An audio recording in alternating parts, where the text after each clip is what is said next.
Praise the lord. మన ప్రభువును ప్రియ రక్షకుడైన యేసుక్రీస్తు ప్రభుల వారి శ్రేష్టమైన నామములో మీకును మీ కుటుంబ బిడ్డలందరికీ సర్వశుభాలు తెలియజేస్తున్నాను. దేవాది దేవుడు మనల్ని ఇంతవరకు సజీవులుగా ఉంచినందుకు ప్రభుకే మహిమ కలుగునుగాక. హల్లెలూయా. ప్రియమైన బిడ్డలారా, ప్రభులో మీరు క్షేమంగా ఉన్నారని ఆశపడుతున్నాను. మీ ప్రార్థన అవసరం ఏదైనా ఉంటే వెంటనే ఇక్కడ ఉన్న నెంబర్కి ఫోన్ ద్వారా తెలియజేయండి. చాలామంది వారి వారి ప్రార్థన అవసరాలు మనకు తెలియజేస్తున్నారు. వారందరిని బట్టి మేము మా ప్రార్థన బృందం అందరూ కూడా ప్రార్థన చేస్తున్నారు. మీ ప్రార్థన సమస్య ఏదైనా ఉంటే నాకు వెంటనే ఈ నెంబర్కి ఫోన్ చేయండి. నేనే మీ కొరకు ప్రార్థన చేయడానికి సిద్ధంగా ఉన్నాను. ఓకేనా? తప్పకుండా తెలియచేయండి. దేవుడు మీ జీవితాల్లో గొప్ప మేలులు చేయునుగాక. హల్లెలూయా. మరి ఈ దినాన దేవుని వాక్యాంశం ఏమిటో తెలుసుకుందాం. నీ మొదటి స్థితి ఎలాగున్నదో జ్ఞాపకం చేసుకో. ఈరోజు నీ స్థితి, మొదట నీకున్న స్థితి ఎలా ఉన్నదో ఈరోజు నువ్వు జ్ఞాపకం చేసుకోవాలని దేవుని పేరట నీకు తెలియజేస్తున్నాను. చూడండి, పరిశుద్ధ బైబిల్ గ్రంథంలో నుండి ఇదిగో పద్మాసు ద్వీపంలో ఇదిగో యోహాను గారు రాసినటువంటి ప్రకటన గ్రంథం 2వ అధ్యాయం 4వ వచనాన్ని మనం చదువుతున్నాం. ఆయనను మొదట నీకుండిన ప్రేమను నీవు వదిలితివని నేను నీ మీద తప్పు ఒకటి మోపవలసి ఉన్నది. మొదటి మాటగా గమనిస్తే మొదట నీకున్న స్థితి ఏంటంటే ప్రేమ కలిగిన స్థితి. ఎఫెసీ సంఘముతో ఇదిగో రాస్తున్నటువంటి ఈ మాటలో గమనిస్తే మొదట నీకున్నటువంటి ప్రేమను వదిలిపెట్టావు కదండి. ఈరోజు చాలామంది జీవితాల్లో మొదట నీకున్న స్థితిని నువ్వు పోగొట్టుకున్నావేమో. మొదట ఒకనొక సమయంలో దేవుని మందిరంలో నువ్వు సంఘ కాపరిగా ఉండేవాడివి, సంఘ పెద్దగా ఉండేవాడివి, సంఘంలో సెక్రటరీగా ఉండేవాడివి. ఆ స్థితిని నీ చేతులారా నువ్వు పోగొట్టుకున్నావు. ఒకప్పుడు మొట్టమొదటిగా నువ్వు దేవుని మందిరంలో బహుగా పాటలు పాడేవాడివి. ఈరోజు పాటలు పాడలేని స్థితి. కారణం ఏంటంటే నీ స్థితిని నువ్వు పోగొట్టుకున్నావు. ఒకనొక సమయంలో నువ్వు మోకాళ్ళొంగి గదిలోకి వెళ్ళి గంటల తరబడి ప్రార్థన చేసేవాడివి. ఆ స్థితిని నువ్వు పోగొట్టుకున్నావు. ఒకప్పుడు ఇదిగో దేవుని మందిరంలో సువార్త పరిచర్యలో, వీధి సువార్త పరిచర్యలో బహుబలముగా నువ్వు వాడబడ్డావు. ఆ స్థితిని నువ్వు పోగొట్టుకున్నావు. ఎందుకు పోగొట్టుకున్నావు? ఆ స్థానాన్ని నువ్వు పోగొట్టుకున్నావు. అంటే ఆ స్థానములో నీకు బదులుగా మరొకరు వచ్చి నిలబడ్డారు. ఎందుకు పోగొట్టుకున్నావు? మొదట నీకున్న స్థితి ఏంటి? ఈరోజు నీకున్న స్థితి ఏంటి? ఒకప్పుడు నువ్వు ఏ స్థితిలో ఉండేవాడివి, ఈరోజు ఏ స్థితిలో వచ్చి పడిపోయావు? ఆలోచన చేసావా? మొదట నీకున్న ప్రేమ, దేవుని యందు నీకున్న ప్రేమ, నీకున్న ఉపవాస ప్రార్థన, నీకున్నటువంటి యవనస్తుల కూడికలు, ఇదిగో స్త్రీల మైత్రి ఆరాధనలు, అన్నిటిలోనూ మొట్టమొదటిగా నీవు ఉండేవాడివి. మందిరంలో ఏం జరిగిన మొదటి స్థానంలో నువ్వు ఉండేదానివి. ఈరోజు ఏ స్థానంలోకి వచ్చి పడిపోయావు? చివరి స్థానంలోకి వచ్చి పడిపోయావు. చివరి స్థితిలోకి వచ్చి పడిపోయావు. గమనించు తల్లి, ఈరోజు ఈ విషయాన్ని బహుస్పష్టంగా నీకు తెలియజేస్తున్నాను. మొదట నీకున్న దేవునితో ఉన్నటువంటి అనుబంధాన్ని పోగొట్టుకున్నావు. ఒకప్పుడు నువ్వు బైబిల్ని ఇదిగో చాలా బాగా ధ్యానం చేసేవాడివి, పుస్తకాలు పెట్టి రాసేవాడివి, రెఫరెన్సులు చూసేవాడివి. కానీ ఈరోజు నువ్వు ఏమైపోయావంటే మొదటగా నీకున్నటువంటి స్థితిని పోగొట్టుకొని ఈరోజు లోకానికి దగ్గరైపోయావు. మొదట ఒకప్పుడు దేవుని మందిరంలో బహుబలముగా వాడబడేవాడివి, ఎక్కడ మీటింగులు జరిగే వెళ్ళేవాడివి, ఎక్కడ ఉన్న దేవుని మందిరంలో నువ్వు ఇదిగో మొదటి స్థానంలో ఉండేవాడివి. ఏం జరిగిన మొట్టమొదటిగా నీ గుప్పిలి విప్పేవాడివి. ఈరోజు నువ్వు విప్పగలుగుతున్నావా గుప్పిలి? ఈరోజు దేవుని పరిచర్లో నువ్వు ఆ పరిచర్లో నమ్మకమైన దాసుడిగా నీవు ఉంటున్నావా? ఒక్కసారి ఆలోచన చేయి ప్రియమైన బిడ్డలారా. ఈరోజు నీకున్నటువంటి స్థితిని నువ్వే పోగొట్టుకుంటున్నావు నీ చేతులారా. ఇంకా చెప్పాలంటే నీవు కూర్చున్నటువంటి కొమ్మ మీద కూర్చొని నీ కొమ్మను నువ్వే చేతులారా నరికి వేసుకుంటున్నావు. తద్వారా నీవు నీ కుటుంబ బిడ్డలు నాశనం అయిపోతారు. ఆలోచన చేయి. దేవుడిచ్చిన స్థానం ఏంటి నీకు? నువ్వేం స్థానం సంపాదించుకున్నావు? సౌలుకు దేవుడు ఇజ్రాయేలు ప్రజలకు రాజుగా ఉండడానికి అధికారం ఇచ్చాడు. సౌలు, నీవు దేవుని ఆజ్ఞ నెరవేర్చు, అక్కడ ఉన్నటువంటిది ఏది కూడా నువ్వు ముట్టకూడదు, అన్నిటిని నాశనం చేసి వచ్చాయని చెబితే ఇదిగో మంచిగా కంటి కనబడే రమ్యముగా కనబడేటువంటి కొంత జంతువులను, పశువులను తీసుకొని పక్కన పెట్టుకున్నాడు, కడగాగా పెట్టుకున్నాడు. తద్వారా దేవుని ఆజ్ఞ నెరవేర్చుకున్నా అన్నాడు. దేవుడు ఆయనకిచ్చిన స్థితి రాజు స్థితి, ఇజ్రాయేలుకు రాజుగా పెట్టాడు. కానీ ఆయన చేతులారా తన రాజ్యసింహాసనాన్ని పోగొట్టుకొని దావీదుకి ఇచ్చాడు. కారణం ఏంటి? మొదట స్థితి బాగుంది. అందుకే వాక్య భాగంలో ఉంటుంది, ఇదిగో కార్య ఆరంభము కంటే కార్య అంతము చాలా మేలని.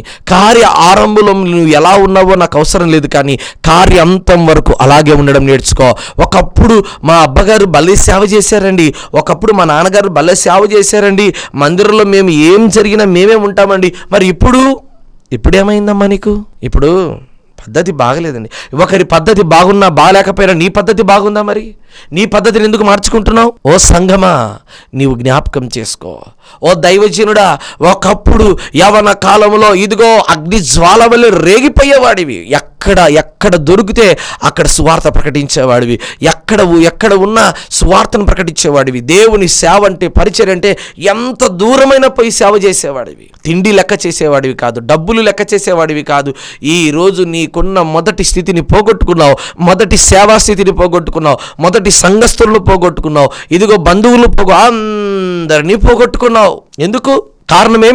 కారణం ఏమిటి అంటే నీకున్నటువంటి స్థితిని నీవే చేతులారా పోగొట్టుకుంటున్నావు.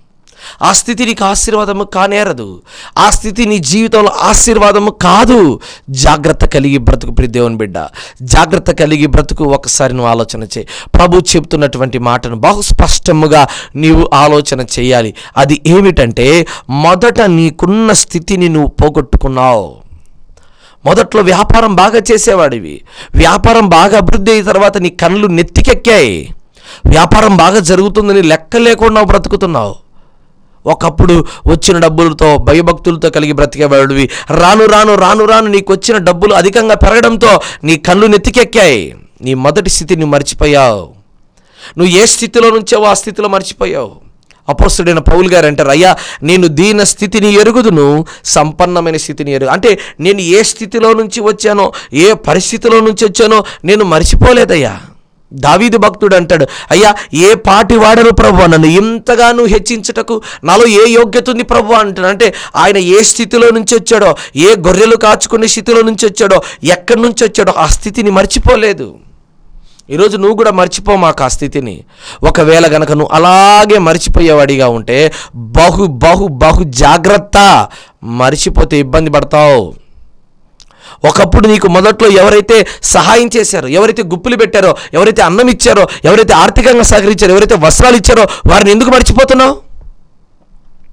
ఈరోజు నీకు ఉద్యోగం రావడానికి ఎవరో ఒకరు కారణమయ్యారు కదా, వారు చేసిన మేలు ఎందుకు మర్చిపోతున్నావు? మొదట నీకున్న స్థితి ఏంటి? ఈరోజు నీకున్న స్థితి ఏంటి? 4 డబ్బులు రాగానే, కొంచెం అందరిలో తెలిసిపోగానే నీ కళ్ళు నెత్తికెక్కాయి, తల మీద కొమ్ములు వచ్చాయి. కారణం ఏంటి? మొదటి స్థితి పడిపోయింది. మొదటి స్థితి పోయి ఇప్పుడు కడపటి స్థితికి వచ్చావు. వాక్యం అంటుంది, మీలో మొదటి వారు కడపటి వారగుదురని. లూకా శుభవార్త 13వ అధ్యాయం 30 గల మాటలు గమనిస్తే, మొదటివాడు కడపటి వాడగును, కడపటివాడు మొదటి వాడగును. ఎందుకు ఈ మాట చెల్లిబడి తెలుసా? మీలో చాలామంది మొదట్లో వచ్చామండి, మా అబ్బోల కాలం నుండి సేవ చేస్తున్నామండి, మా పితరులు సేవ చేశారండి.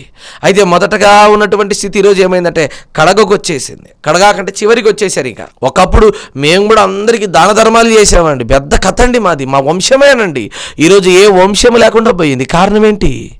మొదట నీకున్న స్థితి వేరు, ఈరోజు నీకున్న స్థితి వేరు. నీ స్థితిని నువ్వు మర్చిపోయావు.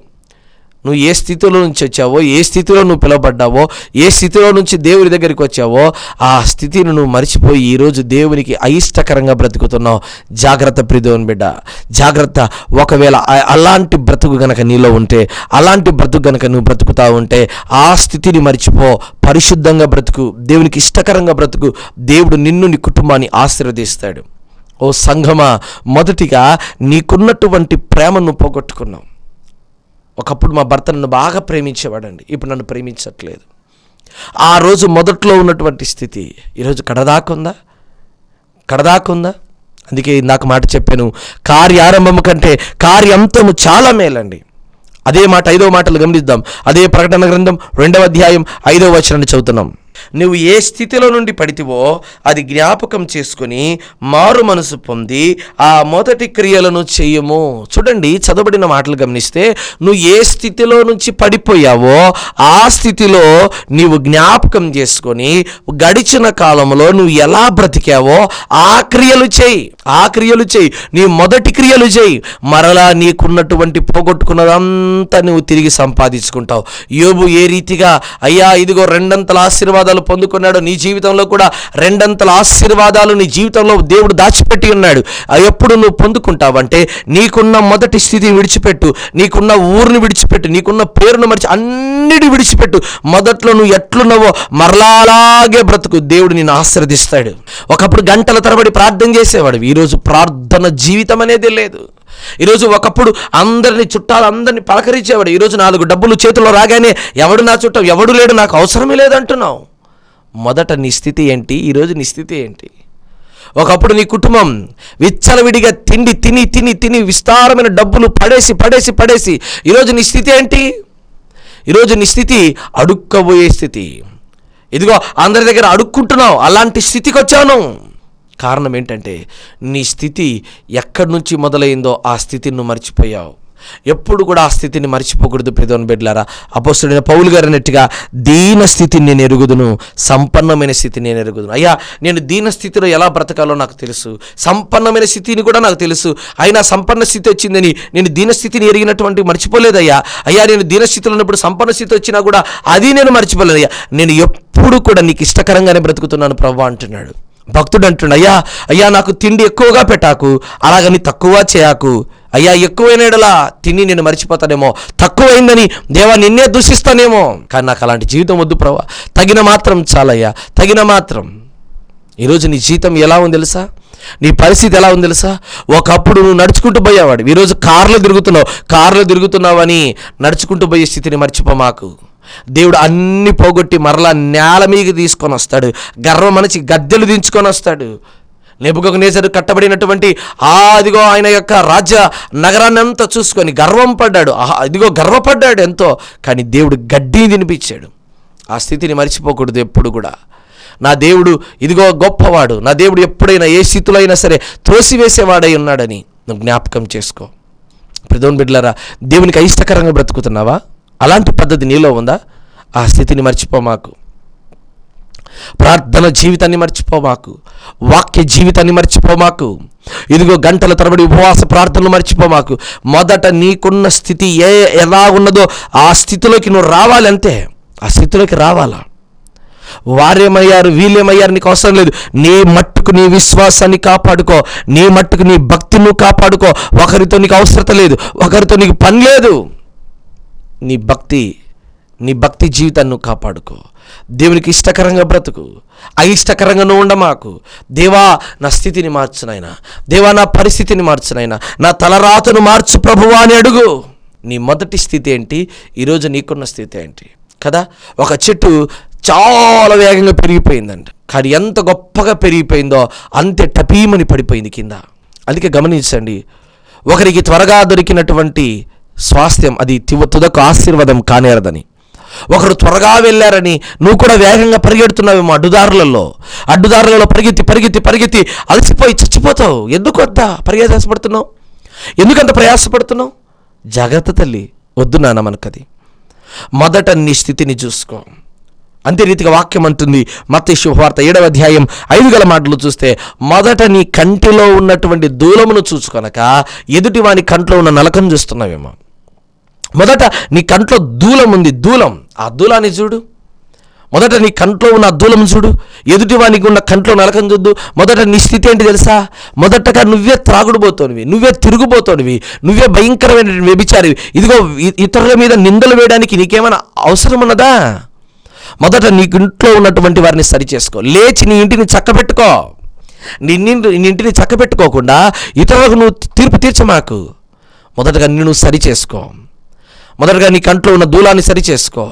అప్పుడు ఎదుటి వాడిని ఉన్న కంట్లో నలకను జుద్దు. నీ స్థితే బాగలేదు, నువ్వేం సాయం చేస్తావు? నీ దగ్గరే లేదు. ఒక ఆయన అన్నాడు నాతో మాట్లాడితే, అయ్యా నేను అందరినీ నమ్మి డబ్బులు సాయం చేసి ఈరోజు నాకు ఎవ్వరు సాయం చేసేవారు లేదు. అసలు నువ్వు ఎందుకు సాయం చేస్తున్నావు? మొదట నీ స్థితే అప్పులో ఉండే స్థితి, నీ స్థితే బాగలేదు. ఇదిగో ఒకరికి సాయం చేసి నిందలు పడ్డావు, మరలా సరిపోదని చెప్పి మరలా అదే స్థితిలోకి పోయి మరలా ఇంకొకరికి సాయం చేస్తుంటున్నావు. నీకేమైనా భాగ్యం ఉందా? ఒకరు నమ్మి ప్రేమించావు, వారి నిట్టనిలా నిన్ను ముంచి పోయారు. ఇప్పుడు మరలా అదే పని చేసి మరలా అదే ప్రేమిస్తా అంటున్నావు. ఏమన్నా బాగుందా?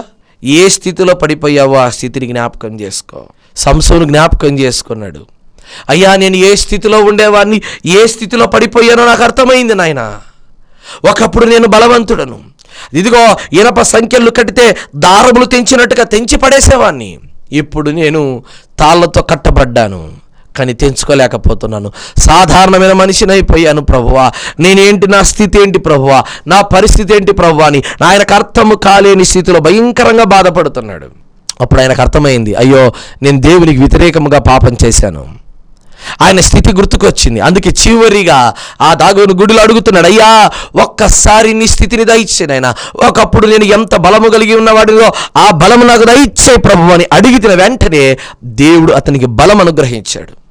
ఈరోజు నీ స్థితి పోగొట్టుకున్నావు. నీ ప్రార్థన, నీ భక్తి, నీ యొక్క ప్రార్థన జీవితం, నీ పాటలు పాడే స్థితి, వాక్యము, సంఘ కాపరి ఉద్యోగం అన్నిటిని పోగొట్టుకున్నావు. చివరికి నడి రోడ్లు వచ్చి పడిపోయావు. అయినా కూడా భయపడ మాకు.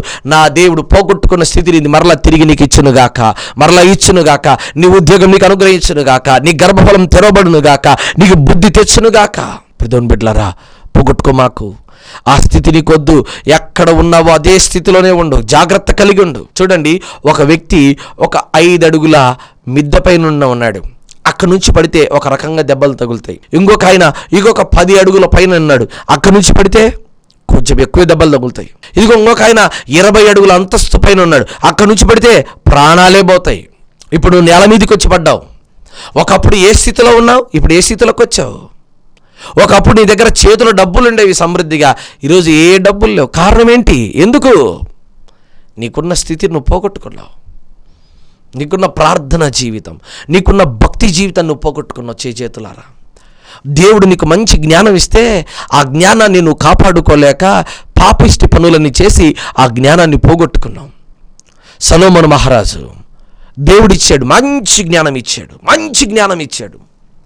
ఏ స్థితిలో ఉన్నాడంటే, ఇదిగో భూలోకములో ఉన్నటువంటి సకల రాజులందరూ కూడా ఆయన దగ్గరికి వచ్చి ఆయన మాట్లాడే మాటలు, ఆయన భోజన బల్ల, ఆయన దగ్గర ఉన్నటువంటి పనివారు అన్నిటినీ చూసి నేర్చుకునేవారిగా వచ్చారు. కానీ తుదకు ఆయన స్థితి ఏమైపోయిందంటే విగ్రహారాధికుడైపోయాడు. 1000 మంది భార్యలు ఆయన హృదయాన్ని తిప్పేశారు. మొదట ఆయనకున్న స్థితి ఏంటి? ఈరోజు ఆయనకున్నటువంటి స్థితి ఏమిటి? ఈరోజు నీ జీవితం అలాగే ఉందా? ఈరోజు నీ పద్ధతి అలాగే ఉందా? దయచేసి నీ స్థితిని మార్చుకోనానా. ఈరోజు నీ పద్ధతిని మార్చుకో. చాలామంది షాపింగ్ మాల్స్ ఓపెన్ చేస్తూ ఉంటారు, షాప్స్ ఓపెన్ చేస్తుంటారు బిజినెస్ కోసం. ఎలా ఓపెన్ చేస్తారంటే ఎంతో అంగరంగ వైభవంగా ఓపెన్ చేస్తారు. ఖచ్చితంగా 3 నెలల తర్వాత ఆ షాప్ క్లోజ్ చేస్తారు. ఆరంభంలో వేల రూపాయలు కుమ్మరిస్తాడు, స్థాయికి మించి కుమ్మరిస్తాడు. తద్వారా ఆ అప్పులు, ఆ వ్యాపారం దొరలక, ఏమీ చేయలేక షాపును నిర్దాక్షిణ్యంగా ముగిచ్చేస్తారు. కొంతమంది చూడండి, చిన్న బడ్డీ కొట్టు పెట్టుకుంటారు, చిన్నగా వ్యాపారం మొదలు పెడతారు. ఆ చిన్నగా మొదలైన వ్యాపారం మెల్లమెల్లగా దేవుడు ఆశీర్వదించి గొప్పగా దీవిస్తాడు. హల్లెలూయా, హల్లెలూయా. కాబట్టి ఈ విషయాలను బహు జాగ్రత్తగా గమనించాలి. ఇండ్లు కూల్చడం చాలా ఈజీ అండి, ఇండ్లు కట్టడం చాలా కష్టం కదా. ఈరోజు నువ్వు పడిపోవడం ఎంతసేపు? పాపంలో పడిపోవడం ఎంతసేపు? బెత్షెబా దగ్గరికి పడిపోవడం ఎంతసేపు? పడిపోవడం ఈజీనండి, తిరిగి కట్టుకోవడం చాలా కష్టం. ఈరోజు నువ్వు ఏ స్థితినైతే పోగొట్టుకున్నావో ఆ స్థితిని నువ్వు సంపాదించుకోవడం చాలా కష్టం. చెడ్డ పేరు తెచ్చుకోవడం చాలా ఈజీ, మంచి పేరు తెచ్చుకోవడం చాలా కష్టం. అందుకే వాక్యం అంటుంది, మొదట నీ కంట్లో ఉన్న దూలమును చూసుకొనక ఎదుటివాని కంట్లో ఉన్న నలకను చూడమాకు. మొదట నీ కంట్లో ఉన్నదాన్ని చూసుకో, తర్వాత ఇతరులకు చెప్పుదు. అదే రీతిగా అదే మత్తయి శుభవార్త 6వ అధ్యాయం 33 మాటను చదువుతున్నాం. మొదట నీవు దేవుని రాజ్యమును నీతిని వెతుకు. మొదట నువ్వు వెతకాల్సిందంటే దేవుని రాజ్యం. ఈ లోకంలో ఉన్న రాజ్యాలను కాదు నువ్వు వెతకాల్సింది, దేవుని రాజ్యం. నీతి కలిగిన దేవుని రాజ్యాన్ని నువ్వు వెతకడం నేర్చుకో. నీతి కలిగిన దేవుని రాజ్యాన్ని నువ్వు వెతకడం నేర్చుకో. ఎప్పుడైతే దేవుని రాజ్యాన్ని నువ్వు వెతుకుతావో అప్పుడు నువ్వు దీవించబడతావు, అప్పుడు నువ్వు ఆశీర్వదించబడతావు.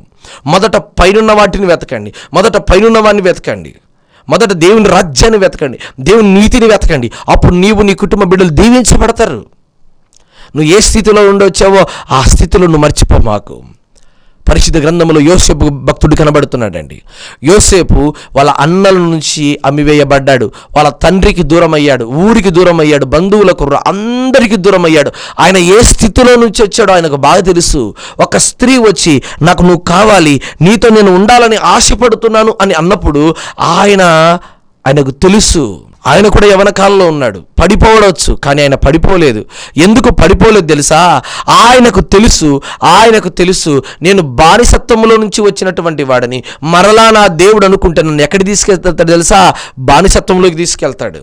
రాజ్యం ఇచ్చేది ఆయనే, రాజ్యం తీసేసేది ఆయనే, కట్టేది ఆయనే, కూల్చేది ఆయనే, ఆరోగ్యం ఇచ్చేది ఆయనే, అనారోగ్యం తెచ్చేది కూడా ఆయనే. అందుకే నా చేతులు నిన్ను గాయపరచును, నా చేతులు నిన్ను స్వస్థపరచును అన్నాడు కదా. మర్చిపోవాకు దేవుడు ఇచ్చిన స్థితిని. దేవుడు నీకు మంచి ఆరోగ్యం ఇచ్చాడు. హాస్పిటల్లో మరణ పడకలో పడినటువంటి నిన్ను, చచ్చిపోతావు అనుకునేటువంటి నిన్ను దేవుడు బ్రతికించి ఈరోజు నిన్ను సజీవ భూమిలో నిలబెట్టాడు. ఆ స్థితి మర్చిపోవాకు. అంతకంటే పెద్ద రోగం తీసుకొని వచ్చి నిన్ను చంపడానికి ఒక్క నిమిషం పట్టదు దేవునికి, ఒక్క నిమిషం పట్టదు. జాగ్రత్త. నోరు ఉంది కదా అని ఇష్టానుసారంగా మాట్లాడు. మాకు సంఘం ఉంది కదా, కెమెరా ఉంది కదా అని ఇష్టం వచ్చినట్టు మాట్లాడకూడదు నాన్న. మొదట ఏ స్థితిలో ఉన్నావో, ఈరోజు ఏ స్థితిలో ఉన్నావో ఆ స్థితిని మర్చిపోకూడదు. మొదట ఆయన రాజ్యాన్ని, ఆయన నీతిని వెతుకు. మొదట ఆయన రాజ్యాన్ని, ఆయన నీతిని వెతుకు. అప్పుడు నీవు, నీ కుటుంబ బిడ్డలు దీవించబడతారు.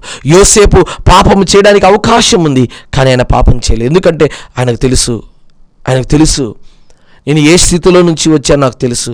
మరలా అదే స్థితిలోకి పోవడం నాకు ఇష్టం లేదు, మరలా అదే బానిస బ్రతుకు పోవడం నాకు ఇష్టం లేదు, ఆ పాపం జీవితంలో పోవడం నాకు ఇష్టం లేదని ఆయన వెళ్ళలేదండి. ఈరోజు నీవు, నీ కుటుంబము, నీ బిడ్డలు, నీ పిల్లలు అందరూ జ్ఞాపకం చేసే విషయం ఏంటంటే, మొదట నీకున్న స్థితి ఏంటి, ఈరోజు నీకున్న స్థితి ఏంటి? కొంచెం వ్యాపారం క్లిక్ అయిపోతే సరిపోయిందండి.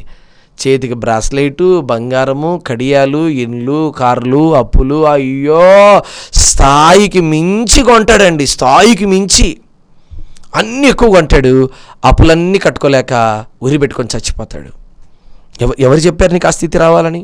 నీకున్న మొదటి స్థితిని నువ్వు పాడు చేసుకోవాకు. వాక్యం అంటుంది, అపోస్తుడైన పౌలు రోమా సంఘానికి రాసిన పత్రిక భాగం 11వ అధ్యాయం 16 వచనాన్ని చదువుతున్నాం.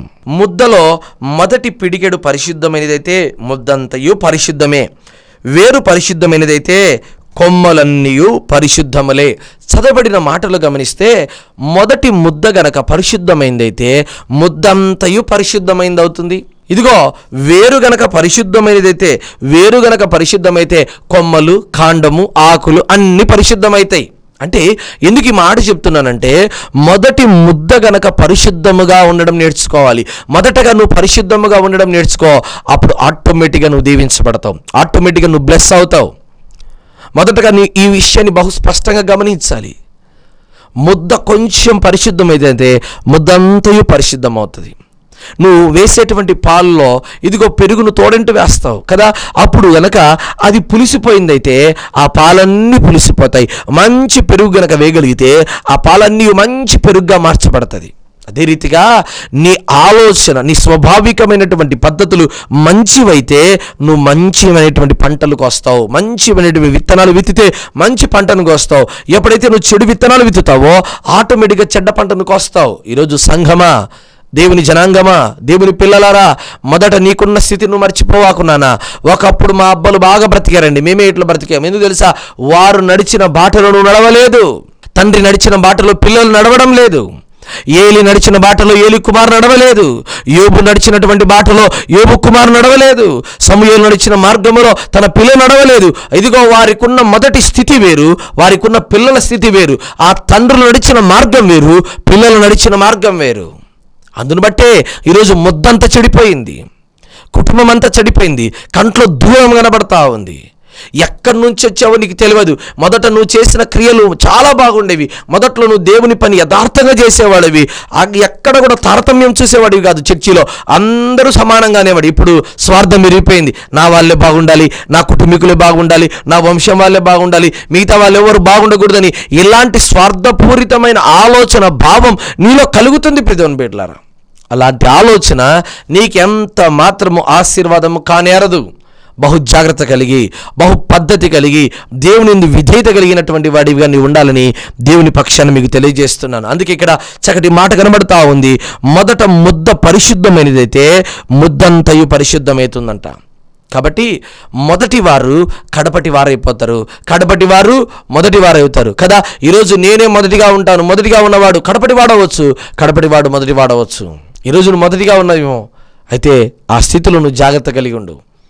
ఆ పరిశుద్ధమైన మొదటి ముద్దను అలాగే భద్రంగా కాపాడుకో. అలా కాదండి, నేను ఎఫెసు సంఘంగా అవుతానంటే మొదట క్రియలున్న క్రియలు ఈరోజు క్రియలు లేకపోతే దేవుడు నిన్ను తోసేస్తాడు, దేవుడు నిన్ను పక్కన పెడతాడు, దేవునికి నువ్వు అవసరం లేదు, దేవుడు నిన్ను ఎందుకు పనికిరాని పాత్రగా చేసేస్తాడు. జాగ్రత్త కలిగి బ్రతుకు. సంసోను ఆరంభం బాగుందేమో, అంతం బాగలేదు. సొలొమోను ఆరంభం బాగుందేమో, అంతం బాగలేకుండా పోయింది. ఈరోజు నీ జీవితం ఎలా ఉంది?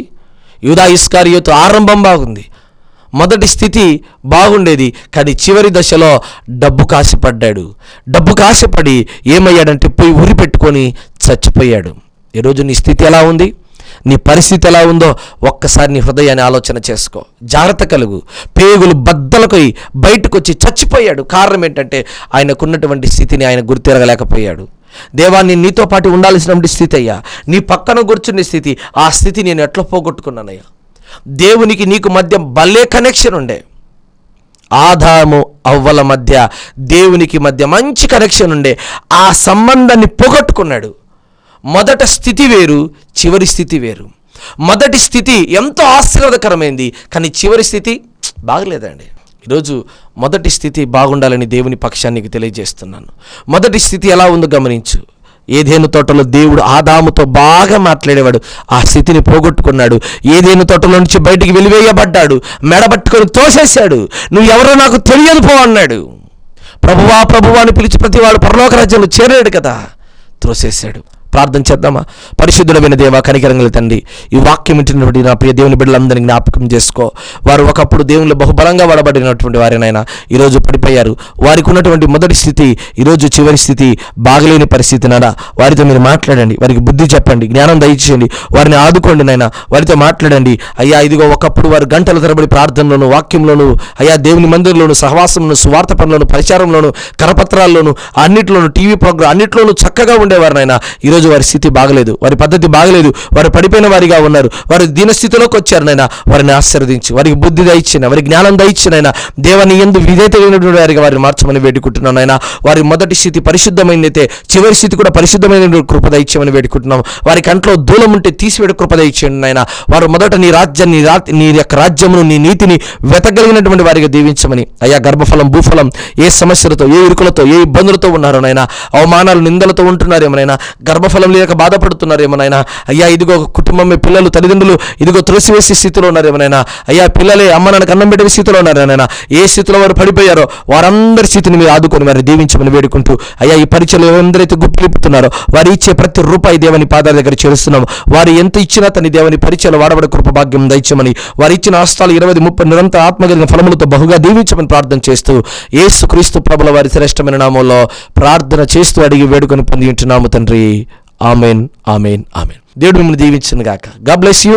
దైవజనుల ప్రసంగములు మీకు ఆశీర్వాదకరంగా ఉంటే మరిన్ని ఆధ్యాత్మికమైన ప్రసంగముల నిమిత్తం మన యూట్యూబ్ ఛానల్లో Jesus Christ story ministers official అని టైప్ చేసి ఛానల్ని సబ్స్క్రైబ్ చేయండి. మీ ప్రార్థన అవసరం నిమిత్తం మాకు ఫోన్ ద్వారా తెలుపగలరు. మా ఫోన్ నెంబర్ 8688991210. ఈ పరిచర్యకు నూతన మందిర నిర్మాణము కొరకు మీ అమూల్యమైన కానుకలు పంపించాలి అంటే మా ఫోన్పే నెంబర్ 8688991210 లేదా మా అకౌంట్ వివరములు 8547210000037873. IFC code DBSS0IN0547. దేవుడు మిమ్మును మీ కుటుంబమును దీవించునుగాక. ఆమేన్.